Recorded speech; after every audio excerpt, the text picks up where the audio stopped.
नमस्कार बच्चों, मैं डॉक्टर अनीता सिंह चौधरी स्वागत करती हूं आपका राजस्थान सरकार और वेदांता के CSR इनिशिएटिव ई कक्षा में, जिसके टेक्निकल पार्टनर हैं मिशन ज्ञान। बच्चों, हम पढ़ रहे हैं आपकी 10th क्लास की बुक फर्स्ट फ्लाइट के चैप्टर्स और आज हम पढ़ने वाले हैं मैडम राइड्स द बस। ये जो आपका चैप्टर नंबर 9 है आपकी बुक का, उसका पार्ट 3।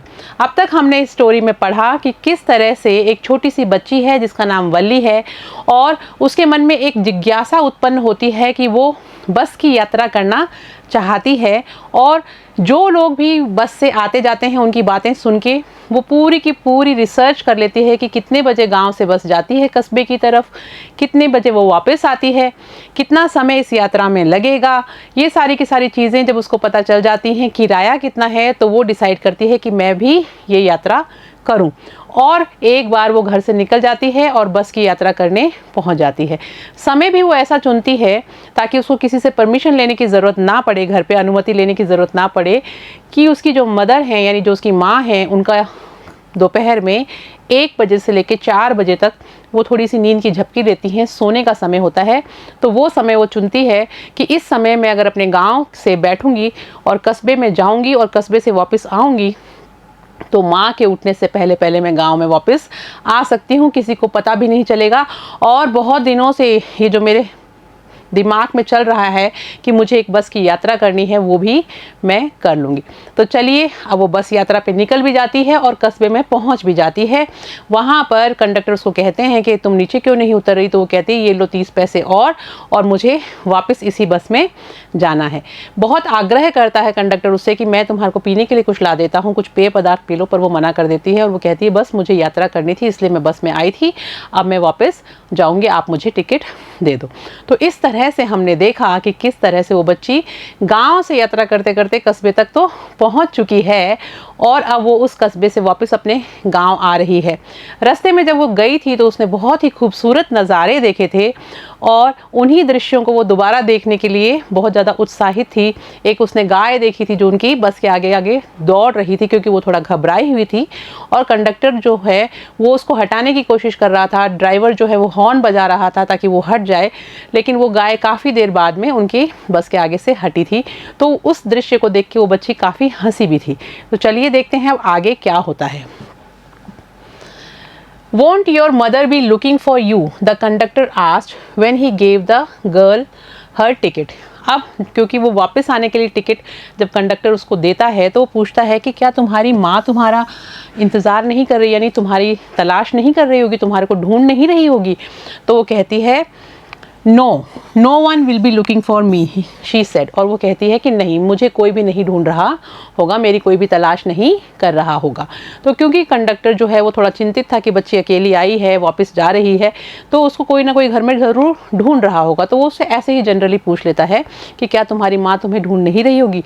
तो बच्ची कहती है कि नहीं, मुझे वो नहीं ढूंढ रही होंगी। The bus started and again there were the same wonderful sights. और दोबारा से बस जो है वो शुरू हो जाती है और वही खूबसूरत जो नज़ारे होते हैं वो वापस शुरू हो जाते हैं बस के साथ साथ दिखने उस छोटी सी बच्ची को। लुकिंग फॉर का मतलब होता है तलाश कर रही होगी। Wally wasn't bored in the slightest and greeted everything with the same excitement she would felt the first time. यानी कि अब बच्ची जो है एक बार उसी रास्ते से आई है, लेकिन दोबारा जब वो उसी रास्ते से अपने गांव की तरफ जा रही है तो उसका जो एक उत्तेजना थी, एक्साइटमेंट थी, वो बिल्कुल भी कम नहीं हुआ था। उसने उतनी ही खुशी से, उतनी ही हर्षोल्लास से उन सबका स्वागत किया और दोबारा से वो बाहर के नज़ारे देखने के लिए लालायित थी। Greeted everything with the same excitement, यानी कि उसने हर चीज़ को उतने ही उत्साह से देखा, उतनी ही उत्तेजना से देखा जितना कि वो जाते टाइम हर चीज़ को देख रही थी। She would felt the first time, यानी जैसा उसने पहली बार महसूस किया था जाते समय, वैसा ही वो अभी भी महसूस कर रही थी। वो एंजॉय कर रही थी उन दृश्यों को, उन नज़ारों को। But suddenly she saw a young cow lying dead by the road side. लेकिन तभी क्या होता है कि अचानक जब वो इतनी खुश है कि उसने बस की यात्रा की और इतने खूबसूरत नज़ारे देखे, बाहर खेत खलिहान देखे, लोगों से वो मिली भी और देखा भी, तभी उसको अचानक क्या हुआ कि वो दुखी हुई।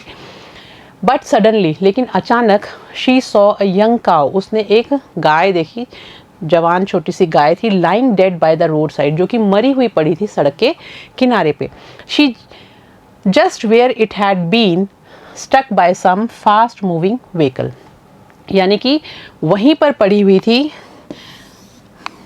Just where it had been stuck by some fast moving vehicle, यानी जहाँ पर कि एक कोई तेज गति से आता हुआ जो वाहन था वो उसको टक्कर मार के चला गया होगा, तो वहीं पर वो जहाँ टक्कर लगी होगी वहीं पर वो मरी हुई पड़ी थी सड़क के किनारे पे।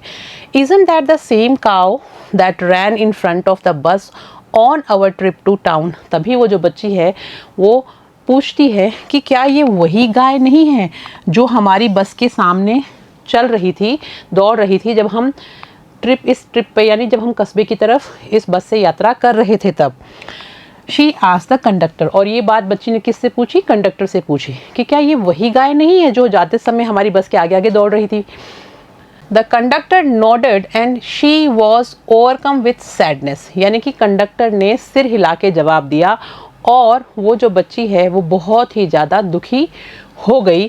What had been a lovable, beautiful creature just a little while ago, and had now, what had been a lovable, beautiful creature just a little while ago, had now suddenly lost its charm and its life and looked so horrible, so frightened as it lay there, legs spread-eagled, a fixed stare in its lifeless eyes, blood all over। यानी कि अब जब वो बच्ची देखती है उस गाय को कि वो एक सड़क के किनारे पड़ी हुई थी, उसकी टांगें ऊपर हो रखी थी, उसकी आंखें जो हैं वो एक तरफ घूरती हुई सी, बिल्कुल निष्क्रिय थी क्योंकि वो मर चुकी थी, स्टेयर कर रही थी एक ही डायरेक्शन में, उसमें कोई जीवन नहीं था। तो बच्ची बड़ी दुखी होती है कि देखो इस गाय की क्या हालत हुई है, थोड़ी देर पहले इसमें लाइफ थी, ये कितनी हंसमुख थी, कितनी खूबसूरत थी, और मरने के बाद में कितनी भद्दी और डरावनी दिखाई दे रही है। तो वो इस दृश्य को देख के जीवन और मृत्यु का जो रहस्य है उसको समझ जाती है कि जीवन का कोई भरोसा नहीं है, मृत्यु को वो कभी भी प्राप्त हो सकता है। यानी कि लाइफ एंड डेथ जो हमने इस पार्ट का नाम रखा है वो इसीलिए रखा है, ये समझाने के लिए कि बच्ची जानती थी जीवन और मृत्यु के बारे में, लेकिन आज उसको उसका अनुभव हुआ, आज उसके ज्ञान में वो प्रवेश कर गई कि इस तरह से अचानक ये घटनाएं जो हैं वो घटित होती हैं।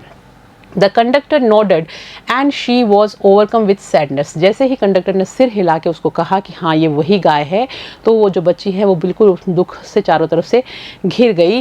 What had been a lovable beautiful creature just a little while ago, और वो कहती है कि ये जो गाय थी ये कितनी प्यारी, कितनी खूबसूरत प्राणी थी थोड़े समय पहले, had now suddenly lost its charm and it's life, और अब देखो उसने अपनी जो खूबसूरती थी वो और अपने जीवन को पूरा का पूरा ख़त्म कर दिया है, यानी वो सब कुछ उसके अंदर अब है ही नहीं। एंड लुक्ड सो हॉरिबल, और ये कितनी ज़्यादा भद्दी दिखाई दे रही है, so frightening as it lay there, और वहाँ पे पड़ी हुई ये कितनी डरावनी और भद्दी दिखाई दे रही है। Legs spread-eagled, a fixed stare in its lifeless eyes, blood all over, और इसकी जो टांगे हैं वो चौड़ी हुई पड़ी हैं, यानी मरने के बाद अकड़ जाता है जो शरीर उस तरह से उसकी टांगे ऊपर की तरफ हुई पड़ी हैं, और उसकी जो आंखें हैं वो एक तरफ जहाँ भी वो देख रही होगी मृत्यु के समय वहाँ पे रुकी हुई हैं, स्टेयर कर रही हैं, घूर रही हैं, और उनमें कोई हलचल नहीं है। और लाइफलेस आइज, यानी ऐसी आंखें जिनमें जीवन नहीं है, उस तरह से वो घूर रही हैं।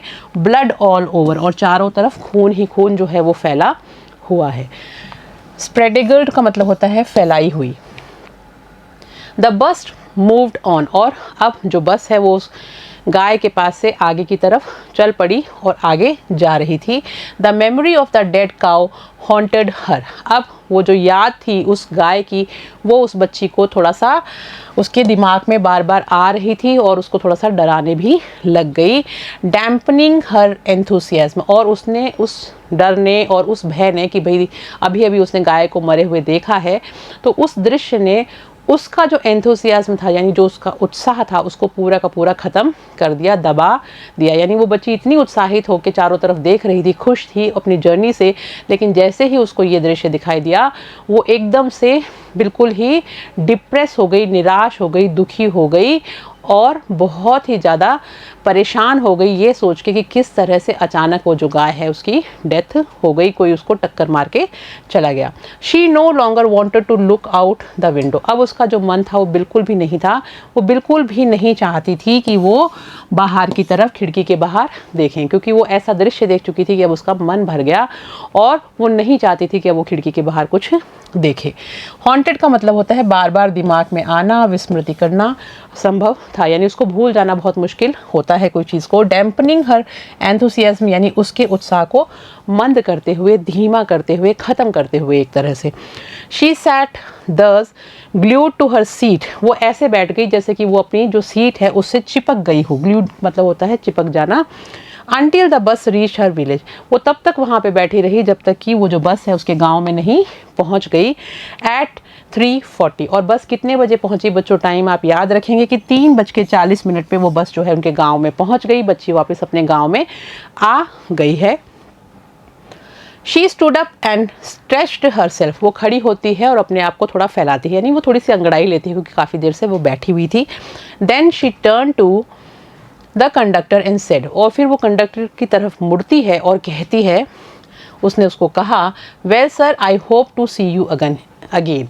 तो कहती है, ठीक है sir, I hope to see you again, यानी मैं उम्मीद करती हूँ कि मैं आपको दोबारा मिलूंगी।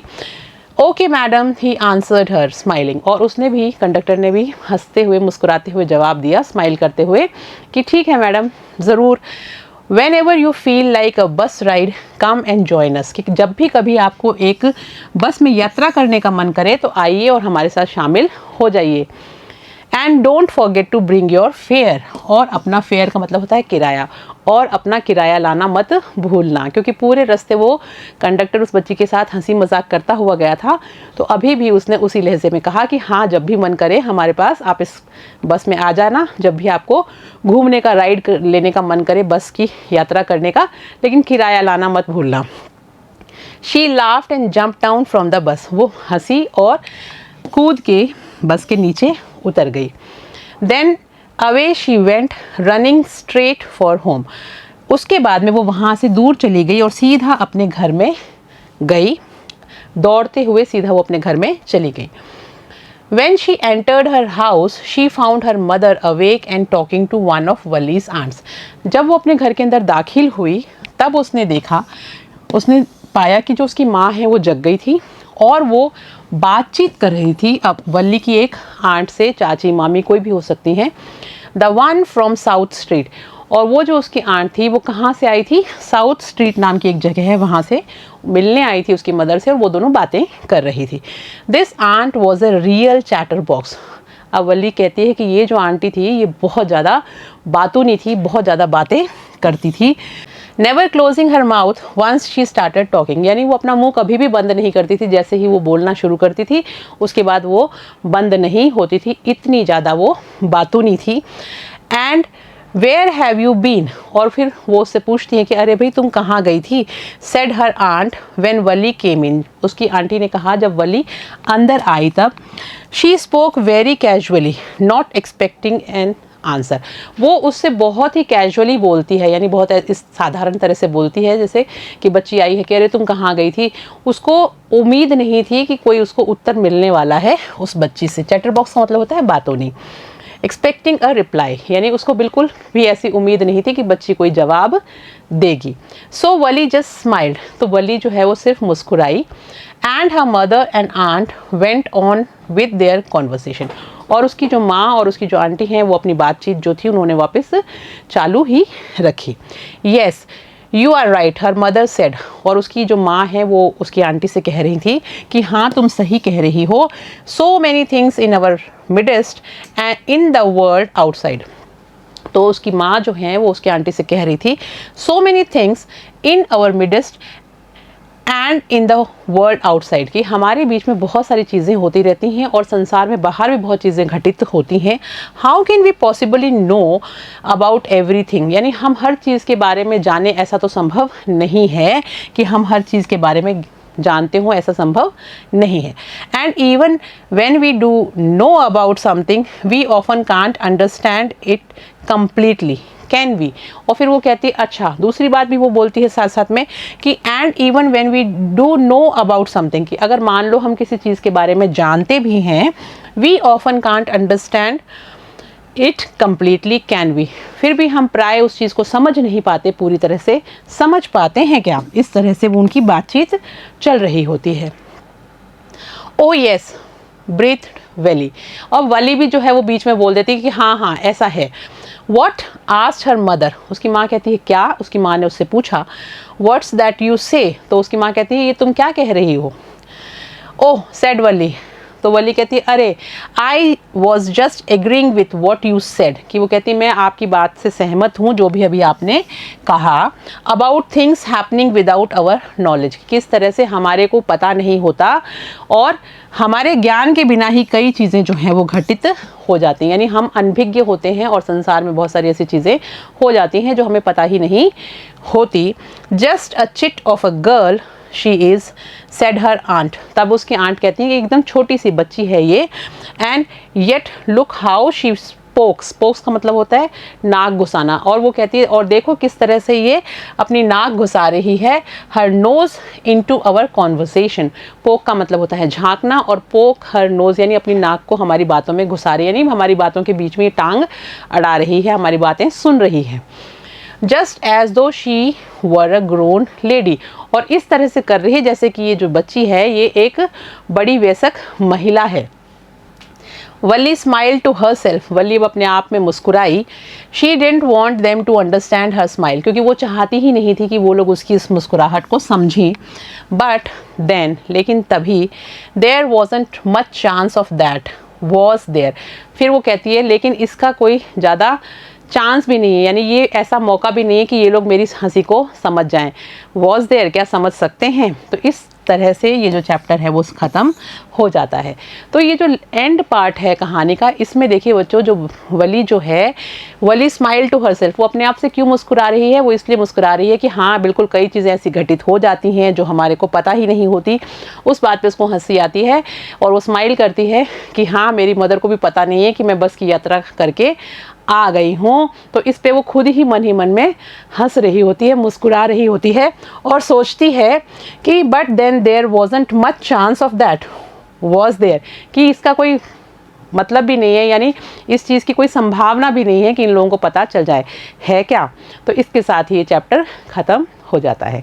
आई होप बच्चों ये आपको चैप्टर अच्छे से समझ में आया होगा। आप इसको ध्यान से सभी पार्ट्स को पढ़िएगा और हम मिलेंगे नेक्स्ट क्लास में। तब तक आप लोग पढ़िए। Thank you.